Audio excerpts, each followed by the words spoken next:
Shalom, shalom, shalom, banana nzambe, na bombo na pesi bino mbote, na kombo na Yesu Kristo, osali malamu ndenge toye, na enseignement biblique, na émission oya, parole de vie, parole oezali kope sa vie, parole oezali kope sa connaissance, parole oezali koke bisabiso, parole oezali ko lakisa biso nzela, parole oezali ko lakisa biso, koye bisabiso nini ezali koya lobi. Sans la parole, car au commencement était la parole était avec Dieu, et la parole était Dieu. Et ça la nuance oyo. Bien-aimé dans le Seigneur, Yambo toko bondela non zambe kotika mama oyo namaboko na zambe polimo santu alo belabiso molimo santu ala kisabiso makanisi nzambe oyo nini ekomami namaloba na nzambe. Seigneur notre Dieu, nous te sommes infiniment reconnaissants pour la grâce oyo accordé biso Jesus l'après-midi alelo toya liboso ya liloba na yo liloba na bomba liloba oyo esala oyo ezali komonana na ezali komonana te yango nyonso ekoleka me liloba na yo ekoleka te yango nde nzambe tata totiki moma oyo na maboko na yo molimo santo na nzambe zwa contrôle ya nyonso du début jusqu'à la fin na kombo na Yesu Masiya oyo nyonso ya bokeseni oyo nyonso ezali kokonfese kombo na Yesu te mosika na biso na après-midi ya lelo au nom puissant de Jésus-Christ. Seigneur, yon de zo contrôle ya nyonso fon pesa biso mayele yakoso sola maloba na yo. Dispose nos cœurs, papa, au nom se yaka pona koyiba parole, mosi canabiso, au nom puissant de Jésus, au nom se koki kokanga, entendement ya mutu, poete à retenir la parole de Dieu, au nom se koko kanga, volonté ya mutu, au nom de Jésus, na brise yango, na bele makina, na Yesu Kristo, Yesu kola entendement ya moko la moko, symbole lo boko na yo, to mona monene na yo, à travers ta parole. Au nom puissant de Jésus, nous avons ainsi prié. Amen, amen, amen, amen. Bien-aimés dans le Seigneur, encore une fois, na pesi beauté, na kombo na Yesu, toye ana mozikite, toye ana ba réunion familiale te, mais toye a prete tokuta na toka maloba na nzambe. Bien-aimés dans le Seigneur, yangonde na micro ya pokwa lelo, ezali mote Philippe, nazali awa. Toyekola maloba na nzambe. Bien-aimé dans le Seigneur, soki nanu o s'abonner nanu te na chaîne, s'abonner na yo dekonanga afin que yo pe sa contribution na yo pona tina musala o bo appuyer yango ndenge boye like nanu soki nanu o like te dekonanga tozana ba chaîne mibale. Deuxième chaîne na biso ezali kaka ndenge o ezali LRDC. Et première chaîne, yango ezali TV1, deuxième chaîne TV2. Tchekaka LRDC TV2. Pour ko s'abonner, ceux qui kebebi ndengani na ko s'abonner te ndekonanga ezali pasite tout na mutu o ayebi alaksayo. Mais to sali sous système ya sika, ceux qui otiki vidéo o eketi na suka nango vanande eko singa yo pete o s'abonner. Mais na ba yebasi ba s'abona okomona ke ekosenga me kopesa place ya kosabone te yangwana méthode oyo tosali ya sika ndeko nanga.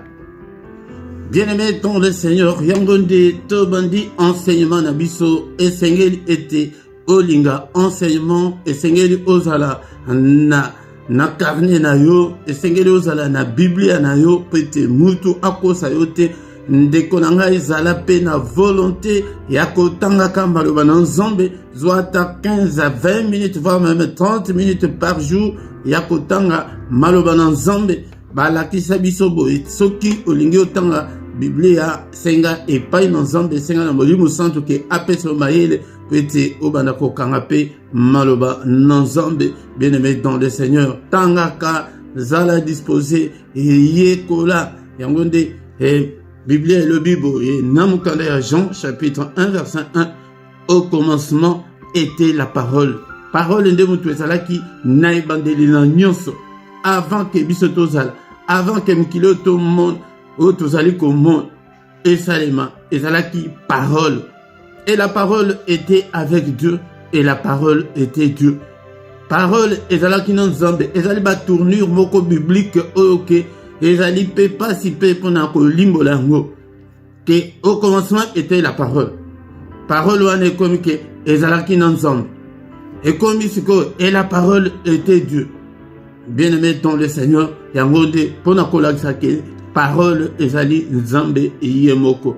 Mais ce qui toke plus loin dans Jean awa tokomona dans verset 14 et comme et la parole a été faite chair. Il wana ezalaki bandelwana et salama mutu. Et elle a habité parmi nous, plein de grâce et de vérité. Et nous avons contemplé sa gloire, une gloire comme la gloire du Fils unique venu du Père. Parole wana ezalaki na bandelwana ezalaki nzam. Eye kosala moto. Yango nde tozoyekola pona kolakisa ke tant susu mutoko kotuna ke Yesu azali le Fils de Dieu ndengeni po azalaki nzambe azali zoto ya bomoto aye kovanda na biso po miso ya bomoto eko komona nzambe teke o vivre susu. Yango nde ba doctrine fondamentale yango nde tina oyo tozali koya po ete batu église ekomisi batu musika mais batu bayebi doctrine te, batu bayebi doctrine fondamentale te. Entre parenthèses, doctrine oyo nga nazali koya kolakisa bino ezali doctrine ya catholique te, ya missionité, ya pentecôte te, ezali ya église des réveils te, ezali ya bima te, ezali soki ya nini te, mais ezali église, ezali doctrine chrétienne. Doctrine ya christianisme. Bien-aimé dans le Seigneur, c'est que mutunyo so aiba doctrine na biso aiba ke ndenge nini ezalaka. Église c'est ko ememi batu musika me batu bayebi doctrine te. Lilobana et salami nzoto. Et elle a habité parmi nous cette parole-là. Autre côté on a bien dans verset 1 wana. Yango defo comme va verset nyonso o. Mais le kola tozana temps moderne atana sima okoki koya kozonga la vidéo était olanda malembe. Et cette parole a habité parmi nous. On a des gens motoiseaux le bas des gens de bateau avant dans Christ pleine de grâce et de vérité. Donc grâce et tonda yango ndenge tondimeli to biki par la grâce ayakina grâce pe na vérité yango nde il faut mutunyo so ozala na vérité. Et nous avons contemplé sa gloire. Alors que tu contemples qui gloire nae. Une gloire comme la gloire du Fils unique venu du Père. Il faut makambo oyo toyeba. Tosusu lango malam. Nazo mema bino boye pona ni potoyeba Jésus azali nani. Jésus azali nani. Bien-aimé dans le Seigneur. Yango teme na biso ya poko alelo ezali que nous sommes dans les véritables en Jésus-Christ, notre Seigneur et Sauveur. Tozali katina na ya solo ndekolanga yango de mutu akosa yote tozali koya tozongeli ba mater o ya doctrine pona ni pona ba doctrine ezali ebele ba enseignement ya lokuta ezali ebele. Ba faux Christ bazali ebele, ba faux prophète ba bimi bazali ebele. To kondimela bangote ndimela kaka Yesu kangama kaka na Yesu. Tozali déjà na kati ya dans le véritable là en Jésus-Christ. Donc Jésus wana yango na bande na chapitre na verset 1 oh ya Jean pona kolakisa ke azalaki na parole. Parole wana balobi ke ezalaki na nzambe. Parole wana ezalaki nzambe. Parole wana eye esali nzoto ekomi mutu. Yango nde place ya koyeba ke non aza extraordinaire abotamite le lenge mwana nyonso abotamaka le lenge biso nyonso tobotamite na bosangani ya tata na mama te. Yango la différence yango wana abotami na molimo. Marie sa maman était une vierge. Ok, ayebaki mibalite, mais a concevaki par la puissance du Saint-Esprit. Yango parole wana eyaki eye kokota kati na libumu na ye esali mutu. ezalaki te na bosangani ya mwasi na mobali. Doctrine oyo il faut mukristo nyonso ayeba yango par la puissance du Saint-Esprit yango nde ayeko koma moto. La parole s'est faite chair là par la puissance du Saint-Esprit. C'est ça la doctrine oyo faut toyeba. Ba Mahomet nyonso wana, ba Branham, ba nani nyonso wana, ba botami ngai na yo to botami na bosangani ya mwasi na mobali, sauf Jésus abotami bongo te. Yango il est extraordinaire, il est tout autre, il est incomparable. Tokoki ko comparer yete na mutu. Bien-aimé dans le Seigneur. Toujours le bongo pona nini pour mutu ayela yo enseignement ya lokuta te o ngai naza messager nyonso oyo akoloba azali koloba kotombola Yesu te, azali kovanda koumela na doctrine ya Christ te, azali messager ya Nzambe te. Mutu oyo ba Dangenda soki ba Simon Kimbangu ou bien soki ba Buddha ba Mahomet ba Branham ba Mukuna bango nyonso wana mutu nyonso oyo akobima na évangile aza déjà libanda aza ya Nzambe te. Biso nyonso wana il faut mutu nyonso oteya kaka Yesu olakisa bato kaka Yesu.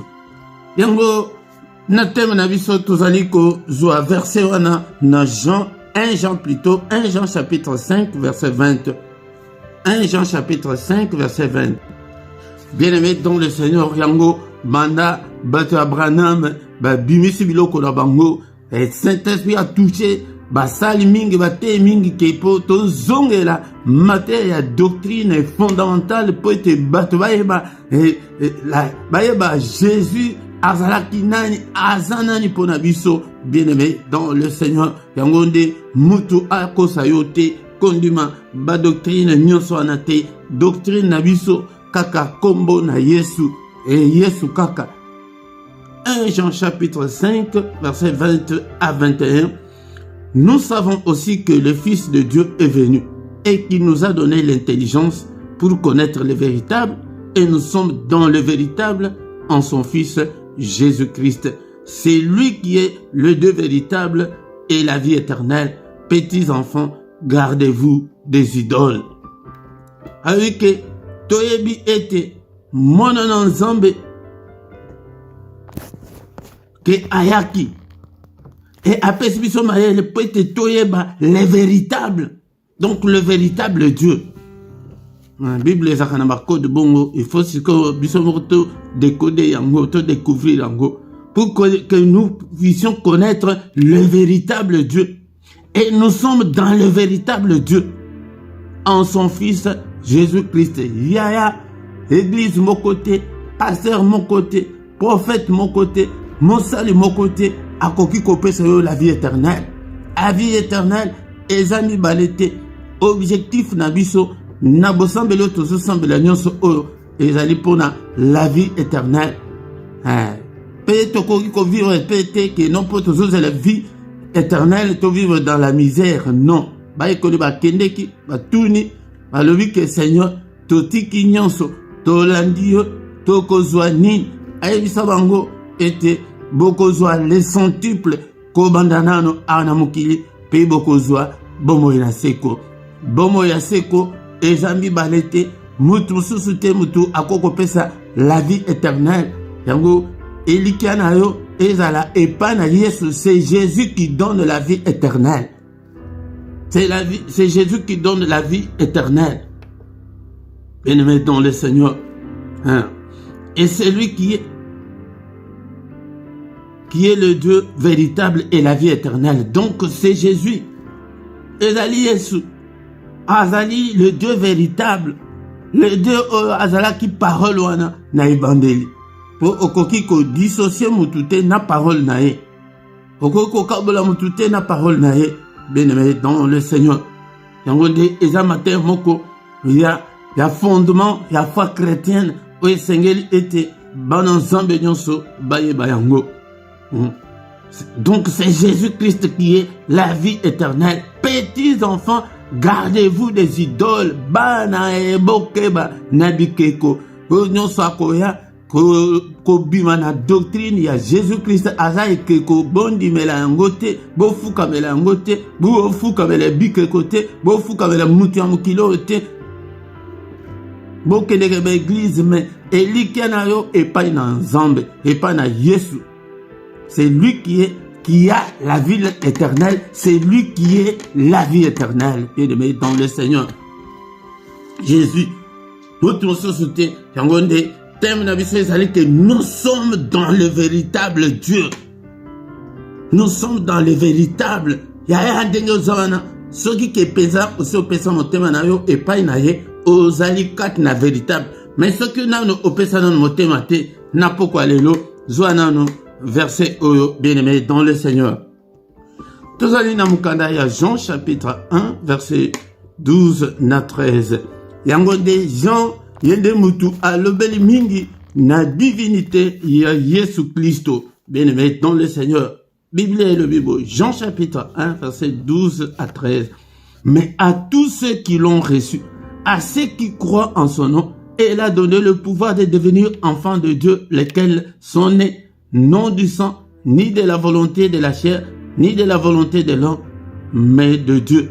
Yango soki ke yope nano pesa motema te epai na nzan soki ke nano ondimela te ndeko na nga Biblia epesi yo nzela na pokwa lelo ke na baye nyonso bayambaki ye na baye nyonso bandimi na kombo na ye apesi bango pouvoir ete bakoma bana na Nzambe ba tobotami na makila te na maite me na molimo ndeko na nga yo oyo zali koyoka message oyo na pokwa lelo soki nano ondimela nanu Yesu te ndimela Yesu.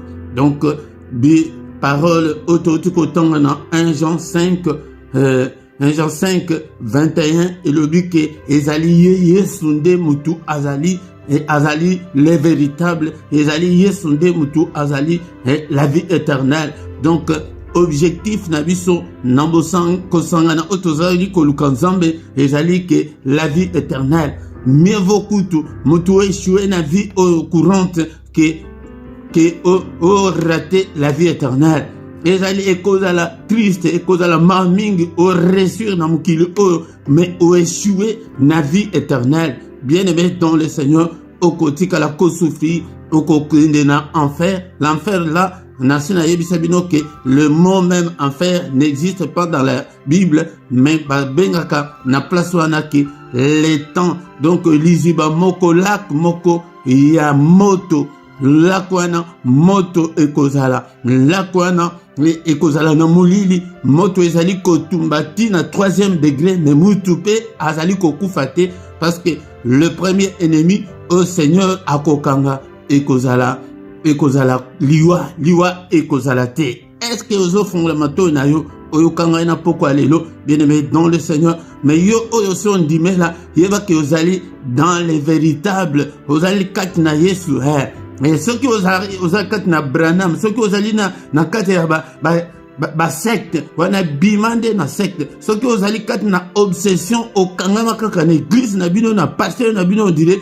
pasteur akopesa yo vie éternelle te elanga ndenge nazoganga boye nakopesa yo vie éternelle te mais nazolakisa yo oyo apesaka la vie éternelle ndimela ye c'est Jésus-Christ mosusu te. Bien-aimé dans le Seigneur, bien-aimé dans le Seigneur, ba verset ezali mingi o ezali ko attester que non, c'est Jésus qui est la vie éternelle, c'est Jésus qui est Dieu. Yangonde bien-aimé mutu akosa yote ok bamususu bazoloba owana azali Nzambe ya mindele biso ifoto ndibela banzambe na biso metala ndenge likolo ezali lola ezakara moko yoka mabele ezakara moko même bitene ya Afrique ya Europe ya boye même mabele kaka pona kolakisa que nous avons qu'un seul Dieu banzambe bazali ebelete ndekonanga yangona tokotanga namukanda il y a 1 Jean chapitre 2 verset 22 et 24 on a 25. 1 Jean chapitre 2 Bible et le Bible verset 24.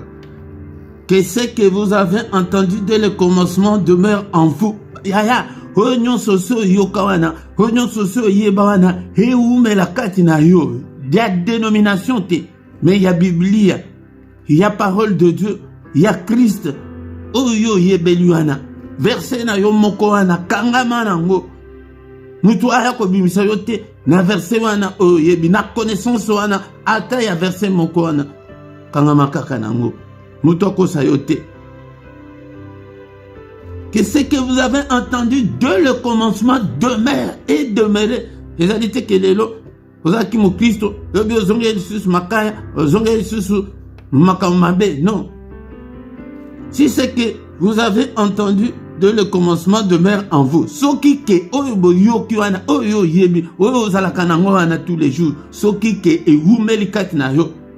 Vous demeurez aussi dans le Fils et dans le Père. Yaya.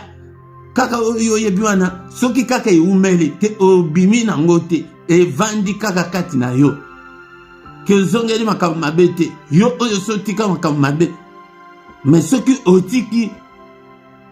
otiki yango zongi kati na mokili mawa. Mais soki umeli kaka olobi ke nzoto nakoko tika ko pesa ngona kindumba te na pite te kaka ndenge kaka vandi wana soki e umeli kaka bon. Donc tu es et dans le Fils et dans le Père. Oza ensemble. Tina ya teme na biso ya ke nous sommes dans le véritable.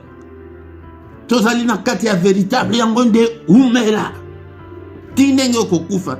Tu dois demeurer fidèle comme ça jusqu'à la mort. Si tu demeures fidèle comme ça jusqu'à la mort, tu es et dans le Fils et dans le Père. Yaya. Momonis que tozali na kati ya véritable. Yango poboye bake ezali orgueil te pona kolasa ke na mokili mobimba ezali biso ba chrétien ba otozaka na nzambe ya solo. Yango ndeko nanga. Alléluia. Alléluia. Dans verset 25. Et la promesse qu'il nous a faite, c'est la vie éternelle. Matthieu Moussous national ba ke kabamba ya promesse Jésus appelle sa biso OK batunyo sana ba apesa bapesa batuna bangote ezali la vie éternelle. Yaya, focalise-toi sur la vie éternelle. Comment est-ce que tu peux rester ferme dans la foi pour hériter la vie éternelle? Aussi au bandaki, kokende gauche te, kokende droite te, kangama kaka na oyo yebuana, na fongoli, na bandi, ko banda ko enseigner sur la doctrine fondamentale, sur la saine doctrine pour être mutunyo so ayeba doctrine na biso. Tozo kende kala na église bazo la sakibiso ka oh milim. Mais il faut mutu oyeba. Yabo yozo kateke non, soki o demeurer. Donc soki o umele, ke ozala ki munoko. Oboya munoko. Ozala ki ndumba, otika ki ndumba. Ozala ki muyibi, otika muyibi. Mais soki otika likaka bongo ke ozongeli susu muyibi te. Donc ozali kati na Yesu, ozali kati na mwana, ozali pe kati na papa. Ah, le Seigneur penza. Véritable, tozana kati ya véritable. La promesse wana ezali wapi totanga na Jean chapitre 14 verset 1 na 2 na 3 ezali chapitre oyo na lingara mingi ezali na ma verset oyo ke oyo pesaka biso assurance na sito tangango mais tozali koya pona kolakisa biso ke mutu nyonso ovandela na base opposé fondement aux fondations au vanda katinayo. Seigneur a le Bible. Que votre cœur ne se trouble point. Dans Jean chapitre 14, verset 1 tina 3, tu sauter, tu verset 6. Que votre cœur ne se trouble point. Croyez en Dieu et croyez en moi. Bomi tungisate. Et surtout que aux hommes que makamuzo tamble bien te. Et qu'on a fait que Nzambe azana yote, azana biso. Mais à l'objet que quoi n'a commis tout ça ni ma kaka ni mélanzambe à l'objet que ni mélanzambe bon ni mélanga azoka la bon pona nipo alaki parole eye kokoma mutu yango nde en tant que momotu yango nde azoloba ke tondi melaye. Il y a plusieurs demeures dans la maison de mon père. Abisi que j'allais belé nanda kwa tata. Si cela n'était pas, je vous l'aurais dit. Ce qui est là qui bongo. Ezaki bongo te, na linga ko yebisa bino te. Mais je vais vous préparer une place. T'as la promesse, la promesse, c'est tout autant que non, la promesse qu'il nous a faite, c'est la vie éternelle. Je vais vous préparer une place. Verset 3, et lorsque je me serai allé et que je vous aurai préparé une place, je reviendrai. Alors, nazali kokeni, kobongsi la vie de bisika. Ceux qui n'assistent kobongisa, nakozonga, et je vous prendrai avec moi. Nakozwa bino, afin que là où je suis, vous y soyez aussi. Bon, mon promesse en haut. Que pour et si que oyazali, bisope tozala. Verset 6, c'est quoi le but? Jésus lui dit, avant que tu te bandes, verset 6, ezali na mutuna moko, verset 5, Thomas lui dit, Seigneur, nous ne savons où tu vas, comment pouvons-nous en savoir le chemin? C'est quoi le but? C'est quoi le baozo qui n'est pas tata? C'est comme Zélango biso to yebite. Yo ok yo tiki biso. Ezali ba préoccupation ezala kana ba nzambe tant sous ko mona ke ba doute côté lio mais demeure. Pourquoi les lots nazali ko yebisa mutu moko mu Kristo moko mona nzambe moko ke ou mais la kaka place wana. Ozo na ndenge to au kangama na église na bino, au kangama na parole de Dieu. Mais na mutu te ko pesa foi na église te ko pesa foi na pasteur te na apôtre moko te. Évangéliste te nanga ipete kopesa nga fwate fwana yo kangama kaka na Yesu yango soki bomoni mutu aye na évangile ke babandi ko kumisa ye babandi ko adorer ye fwana nde ekomi abomination. Jésus dit, je suis le chemin, la vérité et la vie. Nul ne vient au Père que par moi. Mutu akoko kede epa na papa te soki na zela na ngai te yango siko boya ko la chabiso ke dangel boya chabiso ke brana Seigneur a le but que soki na ngai te mutu akoko kede epa papa te mutu akoko zo vie éternelle te siko wapi place ya brana kwa place ya Simon Kimam kwa place ya ba église des noirs kwa place ya Mahomet place ya Mahomet zati ala le quoi filmer ngo que nul ne vient au Père que par moi. Évangile mususu ekoko yate eya kolongola ngo. Sikoto sauté to kena verset 8. Philippe lui dit, Seigneur, montre-nous le Père et cela nous suffit. Dans verset 8, Philippe a le dit que tu vandi na yo attend moulay. Ozaka makamnyo sokaka le Père. Père a dit, nazoken, pas le Père, Père. Mais montre-nous ce Père là. Verset 9. Jésus lui dit, il y a si longtemps que je suis avec vous et tu ne m'as pas connu, Philippe. C'est lui qui m'a vu, a vu le Père. Comment dis-tu, montre-nous le Père? Pour le Seigneur, à Kansi, que non, le Père Ango, les Angaït, Nazanabango. Mais, Philippe, ndengani yozo tunake, la sabiso tata, atangai, atayu. Tolinga qui peut te poser mutuna wana kaka papa ngo père ngo azaka wapi ya doctrine yango connaissance yango il faut bananzan et tous à la connaissance yango de alobaki na Josué que il faut autant maloba autant yango butu moy ochango pe na misala yango de okoresir bananzambe mingi bazali koresir te ozo banga masu mais autant akate oye ko lakate yango de moyen resir ezate zamba zo monake ozali na posa connaissance te est-ce que koko bota mwana oboti mwana azaka na posa amelate mwana azaka na posa ya koliate mwana wana ko vivre na mukilo. Jésus lui dit il y a si longtemps que je suis avec vous, tu ne m'as pas connu, Philippe. C'est lui qui m'a vu, a vu le Père. Comment dis-tu, montre-nous le Père? Donc, n'est pas mon qui Jésus, c'est pas mon déjà le Père. La promesse Ezali, il y a la vie éternelle. Bien aimé, dans le Seigneur va verser Ezali, Ebele, Ezali, quoi tester, Yango, Neto Fongo Liboé, qui pour dans Zambe, la doctrine fondamentale, pour que Tozali dans les véritables, na groupe de prières, na église, na pasteur, mais dans le véritable en Jésus-Christ. verset susu ok na lingara susu mingi 2 Corinthiens chapitre 5 verset 17. Bien-aimé dans le Seigneur, nazali koloba boye po ete mutu nyonso ase ressaisi akota kati na Yesu. Bible elobi boye, si quelqu'un est en Christ, il est une nouvelle créature. Les choses anciennes sont passées, voici toutes choses sont devenues nouvelles. Bah, le but est que si quelqu'un est à l'église, yaya, keba, bino nyonso bozana ma obsession, yaba église, yaba basali na nzambe. Non. Na ko banda koyana ba na doctrine ona lakisa ete mutu nyonso ayeba la saine doctrine.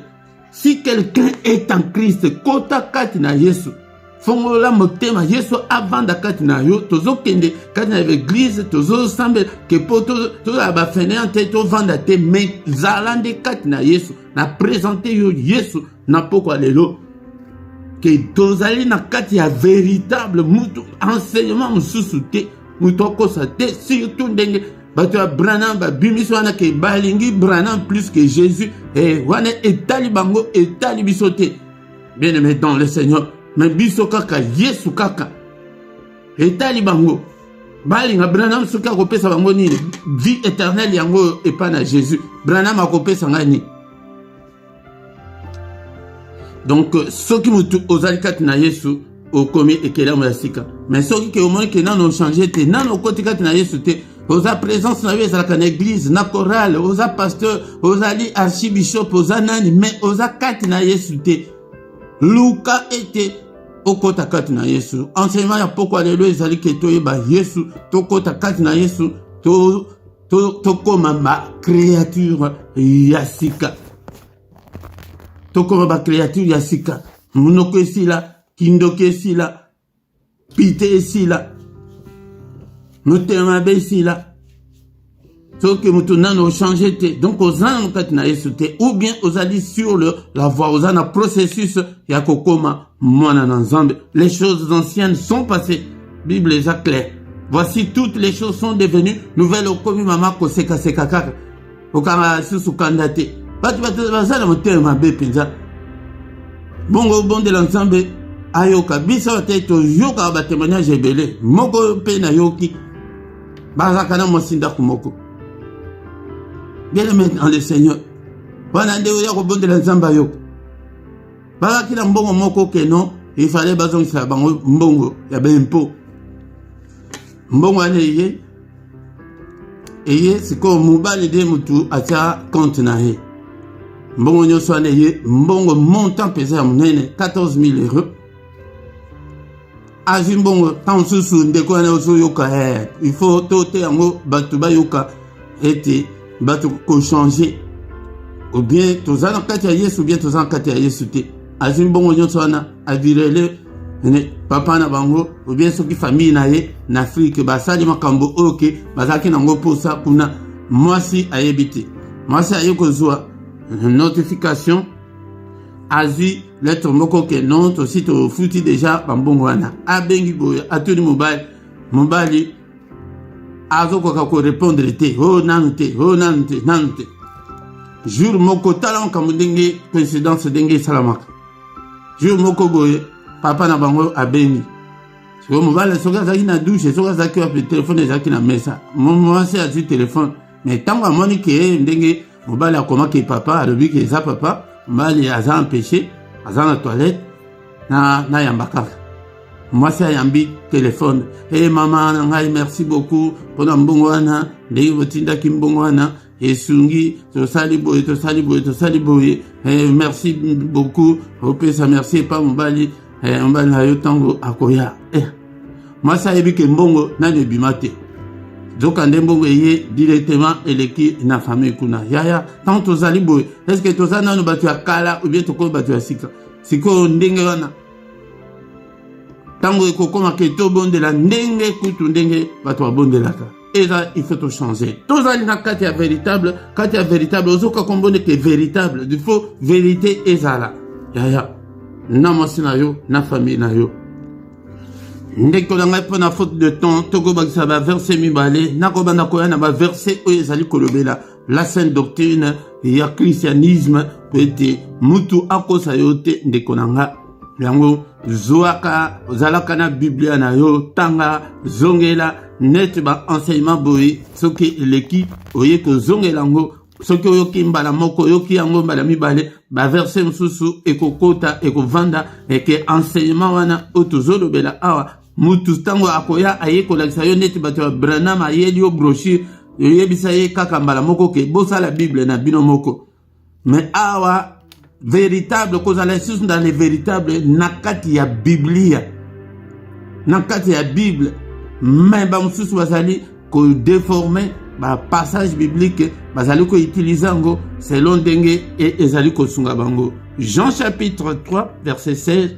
Car Dieu a tant aimé le monde qu'il a donné son Fils unique, afin que quiconque croit en lui ne périsse point, mais qu'il ait la vie éternelle. Promesse en ngoyo. Toko luka susu nini na Branham, toko luka susu nini na Mahomet, toko luka susu nini na batunyo soana. Branham a botami kutu mikolo mibale na 1906, donc plus de 1900 ans avant la naissance de après la naissance de Christ. Zambe alingaki mokili mobimba atindaki mwana naye yalikinda po ete oyo nyonso akondimela ye akufa te azwa bomoi na seko. Bomoi na seko ezali lisusu na kombo mosusu te, nzela mosusu ezali te. Alobi ke nazokokende kobongisela bino esika soki ebongi nazoya kozwa bino. Mutu moko te a perdre promesse wana, mutu moko te a perdre nga na bengaka ngo invitation wana, mutu moko te ko perdre l'invitation na yo te. Garde ton invitation jalousement. Toti kotanga ke soki ozoumela boye na parole elinkoloba ozoumela kati ya Yesu, kati ya Nzambe. Bien-aimé dans le Seigneur, mutu nyonso quiconque croit en lui, même mutu oya soki ke ondimeli ete ke ondimeli Branham ezela Branham soki akopesa yoni yepe akozala juge kaka lokola biso. Akufa mikwa na ye pola na 1965 lelo azali na sama bele ndenge papa na nga akufa papa na nga atikala osekwa te ndenge pe Branham azali ndenge pe nga na kokufa lobi wana kuna pote liwa ezali pona mutu nyonso ndenge yo ndeko ozali koyoka to okufa biso nyonso mais tokosekwa te. Mutu moko kaka mutu asekwa Jésus Christ de Nazareth oyo nazali kolakisa yo ye nde mopesi vie éternelle, ye moko kutu vie éternelle. Siko oyo Branham akopesa yo ekoutela wana abike oyo nyonso akondimela ye akozwa bomoi na seko. Tozosilisa pour la faute de temps dekolanga na verset 36 kaka na Jean 3 wana place tozali na verset 36 ba verset ebele oyo ezali koateste yango ke mutu soki ayeke alongola yo ke atinda yo amema yo na binzambe wana elikoloba alongoli yo na nzela ya lobiko, alongoli yo na nzela ya vie éternelle. Ya ndima kutu atake yo souffrir na mokilo oyo ndima ngo kutu mpo nani promesse ya bénédiction mpe ezali. Soki ozomona ke ozosouffrir senga mpe Nzambe akangola yo, Nzambe abikisa yo, Nzambe amimonisa kati na vie na yo tanke nanu tokufi te, tanke nanu aye kozwa biso te. Jean chapitre 3 verset 36, celui qui croit au Fils a la vie éternelle. Oyo ndimeli na mwana na Nzambe. Donc le Fils là, le Fils de Dieu, il a la vie éternelle. Celui qui ne croit pas au Fils ne verra point la vie, mais la colère de Dieu demeure sur lui. Yaya, ce que on dit, Yesu te, ok, qu'on dit là. Simon Kimbango, on dit Diangeda, on dit Bouddha, on dit Mahomet, on dit Branham, on dit Mukuna, on dit Soki Banane. Yaya, la colère de Dieu demeure sur toi. Na lingite ke oyo nyonso azali koyoka ngai na poko lelo kanda na Nzambe ezala na mutu na ye. Non, kanda na Nzambe ezala na mutu yake tant suse ba oke nanu ba ye kuite nanu ba yebite évangile mais yote ndeko nanga tango nde place tozo sukisa yango nde nakobanda koya dimanche oyo nyonso mikolo nyonso na ba enseignement ya doctrine fondamentale ya Christ. C'est Jésus le seul. Alléluia. Yango nde tokomi na suka ke nini toko retenir celui qui croit au Fils à la vie éternelle. Moyo andimeli na mona na Nzambe azana bombo ya seko bitumba na biso nyonso na mokilo na soki kezalaki si la vie éternelle n'était pas là yaya nakosambela pona ni to bunda na biso na vie na mokili kaka ndenge mutu nyonso azobunda ata na échoué na ngai nayebi ke soki nakufi kutu esili nango non. Mais il y a la vie éternelle, bien aimé. Ok, okoki ko raté te, mais ce qu'on raté vie éternelle, mais qu'on raté l'enfer te, la koana te, ya moto wana, weke kotumba, butu moi, ebeko sala kutu butu na butu, mulili, batu ko ganga, mais esi la kakaka te, poku feza te, motema on dirait bima, moto ya ndenge wana, na mai wana, na lak wana, moto wana, ok ne kokota kuna pona nini, fongola ka motema na yo, pesango ipanda, Jésus n'a pas quoi lelo, yo ok vous avez déjà kata Yesu bongwana change ete omona mona nzambe Père de gloire to pambolio pour un enseignement oyo yake olakisi biso na pokwa lelo ke biso batoza na kata Yesu nous sommes dans le véritable en Jésus-Christ notre Seigneur et Sauveur.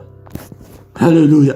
Merci papa. Mon côté ningai ni mutu nyonso azali koyoka message oyo abungisa vie éternelle te tokanga makaka na Yesu kaka kombo mususu ezali te oyo epesameli biso po ete biso tobika na yango. Au nom de Jésus nous avons ainsi prié. Amen, amen, amen, amen. Acclamons le Seigneur. Il est là, il est avec nous. Bien-aimé dans le Seigneur, la connaissance koyeba yekola ozalaka déjà na kati ya solo na Yesu. Luka siko okolisa yango, okolisa connaissance na yo, o demeurer la grande des choses que ezalité que oh nasali kindumba te 5 ans yango non tina suka koba tina suka omona monene ensemble. Bien-aimé dans le Seigneur, tous les dimanches nangonga à 17h heure à Bruxelles, heure à Paris. Yaka ete toya koyoka maloba na Nzambe bo poser ba question na bino bo commenter bo liker ndeko na ngai bo s'abonner bo inviter pe baton susu partager message ya bo partager tinango leke bo tinda ba bloko ezanga tinango e pa baton susu bayoka enseignement ndeko na ngai yango de tokutani susu dimanche prochain même pourquoi nyonso ko zanga te ndeko na ngai tozakana la prière agressive avant de se coucher en paix avec le Seigneur. Yango de konanga pourquoi nyonso kozanga te yaka ete oyako yoka maloba na Nzambe na invité yo na pourquoi lelo nangonga 21h heure à Bruxelles heure à Paris ete to yako bondela avant yako kende kolala na kombo na Yesu. Amen, amen, amen, amen, amen.